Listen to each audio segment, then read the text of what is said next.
सुगरण पक्षी हा निसर्गातील एक अतिशय हुशार आणि कष्टाळू पक्षी मानला जातो. त्याला निसर्गाचा इंजिनियर किंवा उत्कृष्ट वास्तुविशारद असेही म्हटले जाते.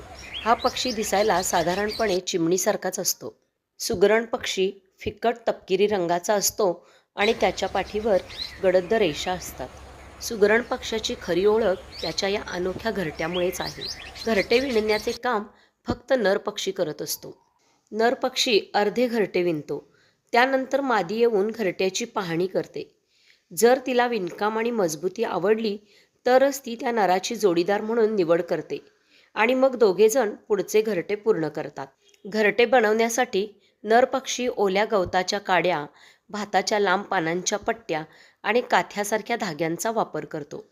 हे घरटे उलटे लटकवलेल्या बाटलीच्या किंवा चंबूच्या आकाराचे असते. ते बाभळीच्या किंवा काटेरी झाडाच्या फांदीला लटकलेले असते, जेणेकरून शत्रू तिथपर्यंत पोहोचू नयेत.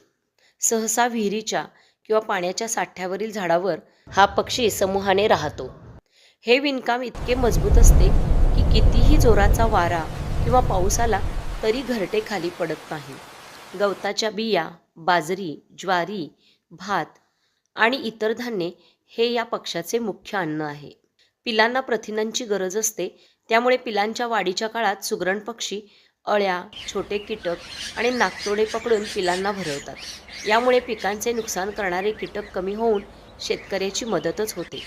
थोडक्यात सांगायचे झाले तर सुगरण हा पक्षी त्याच्या कष्टाळू वृत्तीसाठी आणि कलाकुसरीसाठी ओळखला जातो. अरे खोप्यामध्ये खोपा सुगरणीचा चांगला ही बहिणाबाई चौधरींची कविता याच पक्षाच्या कौशल्यावर आधारित आहे.